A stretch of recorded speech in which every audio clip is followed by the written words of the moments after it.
Hey guys, this is Christmas Devotion with Dio and Mike. Yes. Dan hari ini kita mau membacakan dari Yesaya pasal 9 ayat 5 sampai ayat yang ke-6. Ya.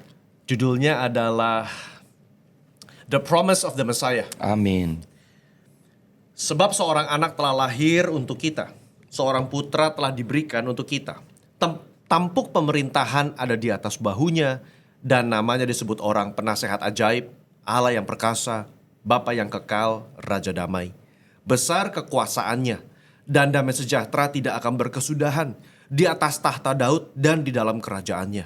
Karena ia mendasarkan dan mengukuhkannya dengan keadilan dan kebenaran dari sekarang sampai selama-lamanya.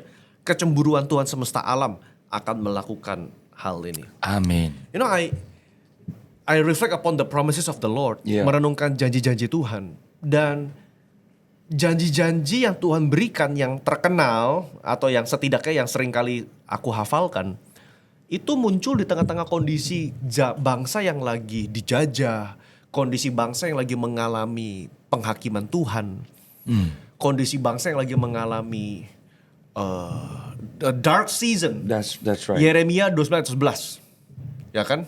Iya.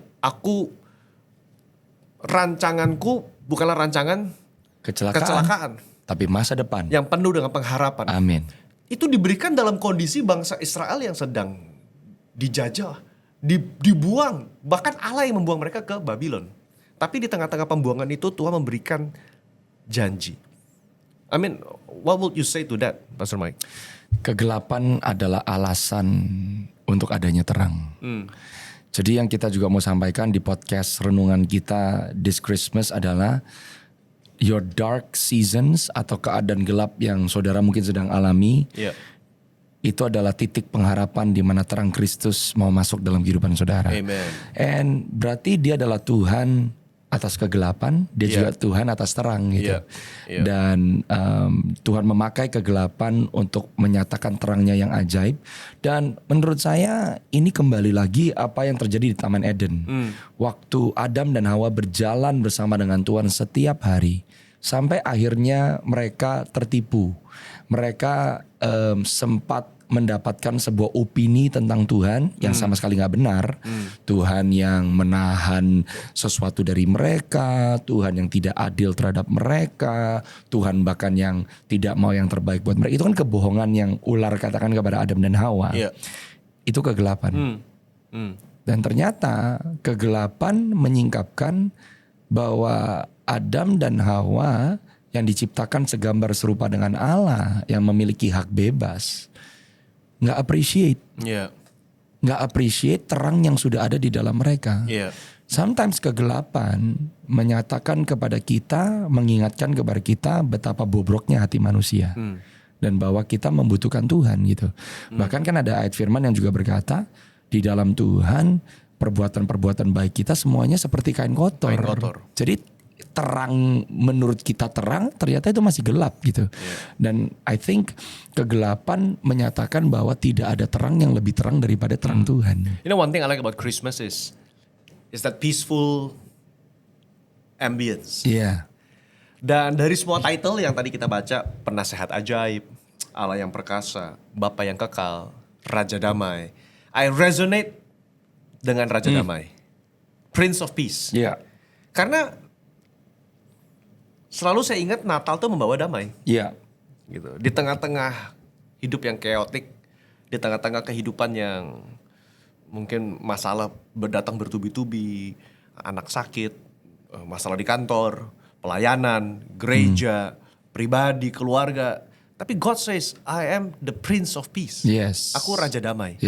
Aku membawa damai di bumi ini dan juga dalam hidup kita. Jadi for me in this Christmas moment, I ponder, I meditate upon the word, you are my peace, God of peace. Allah sumber damai sejahtera itu ada dalam hidupku. Dan berarti saudara, damai itu adalah seorang pribadi, bukan hanya sebuah perasaan atau sebuah keadaan. Jadi saudara dan saya pun tetap bisa mengalami damai di tengah-tengah keadaan yang tidak damai. Karena kehadiran seorang pribadi Yesus gitu. Dan Alkitab juga berkata di Yesaya pasal yang ke-9 ayat yang ke-5 tadi, bahwa dua kalimat yang menyatakan Kristus yang sama tapi di dalam posisi yang berbeda. Yang pertama dia adalah seorang anak yang lahir. Tapi kalimat kedua dia dikatakan bukan lagi anak loh, tapi putra. Putra berarti son. Anak yang menjadi dewasa. Jadi itu adalah perjalanan iman kita orang percaya bahwa ternyata damai sejahtera Tuhan juga menjadi nyata di dalam kedewasaan kita. Semakin kita dewasa, semakin kita menyerupai Kristus, kita pun akan memiliki cara pandang dan sikap yang berbeda bagaimana menghadapi keadaan. And that's the presence of the Prince of Peace. I mean, what would you say? Apa yang akan Pastor Mike katakan kepada generasi yang sekarang ini istilahnya anxiety attack, chaotic, selalu merasa terburu-buru, nggak ada damai, mungkin hidup dalam kondisi stres karena banyak tekanan, banyak masalah, ekonomi lagi susah. Apa yang ayat ini bisa menjadi kekuatan bagi generasi ini? You need Jesus, and I think the best medicine for a person is people. Not medication, not things, not objects, tapi people. Tuhan selalu memakai orang lain untuk menolong, untuk memberkati, menambahkan, memperlengkapi kita. Dan tidak ada pribadi yang lebih baik, yang lebih utama daripada pribadi Yesus. Pertolongan untuk setiap manusia apapun yang sedang dihadapi, ya adalah pribadi Yesus. Sedangkan kita kalau juga mau mencari mungkin damai, pembelaan, pertolongan dari orang, orang tetap akan mengecewakan kalau kita belum pernah berjumpa dengan Yesus gitu. Well, kita setelah memiliki Yesus, kita juga dikelilingi dengan orang-orang yang masih bisa gagal dan mengecewakan. Tapi kita udah ketemu dengan the one yang gak bisa mengecewakan. Akhirnya dia pun yang akan menolong kita menyikapi keterbatasan orang-orang di sekitar kita, termasuk keterbatasan kita sendiri. Jadi, when you said you need Jesus and people, mungkin dalam momen Natal ini, saudara mesti mengizinkan Tuhan Yesus menjadi nyata dalam kehidupan kita, bukan cuma hanya sebatas orang Kristen yang hanya beribadah tapi nggak pernah mengenal, cuma tahu, begitu loh. Itu ada perbedaan antara tahu Tuhan sama berjalan bersama dengan Tuhan. Yes, karena mengalami. I think that makes a difference. Dan Allah mengirimkan anaknya yang tunggal, Yesus Kristus, untuk berjalan bersama dengan ciptaannya di bumi. That's profound.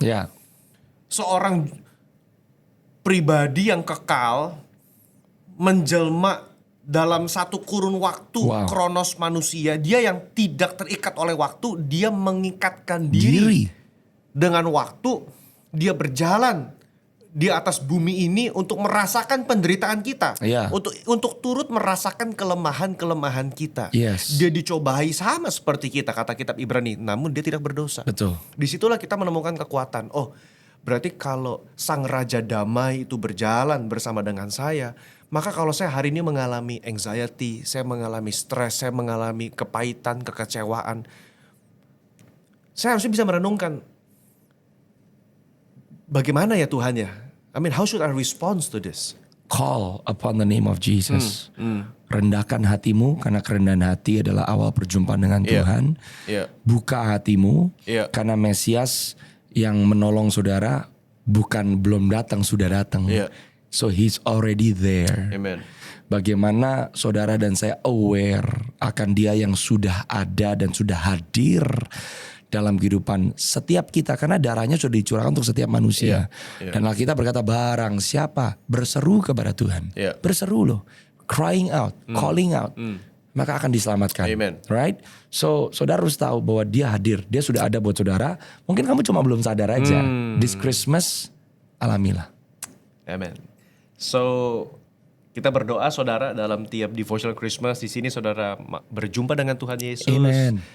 Dan saudara makin dekat dengan sang kebenaran itu. God bless you. Sampai ketemu di Christmas devotional berikutnya. Hey guys, this is Dio and Mike, and we would like to say Merry Christmas. Kita berdoa biar Natal tahun ini membawakan sesuatu yang spesial dalam hidup saudara sekalian, di mana saudara berada, dalam segala kelemahan kita, kuasa Tuhan yang menjadi sempurna. Dan jangan lupa, karena Yesus sudah lahir buat kita dan dia akan datang kembali. Kalau dia sudah ada di dalam kehidupan kita, persiapkan diri kita untuk kedatangannya untuk kali yang kedua. Yes. Okay. So, and we would like to say also Happy New Year 2026. 2026. Kami mengucap syukur setidaknya dalam setahun ini saudara bersama dengan kita dalam podcast ini bertumbuh, mendengarkan bersama dan bisa ikut dalam journey kita. The best is yet to come. Okay, God bless you.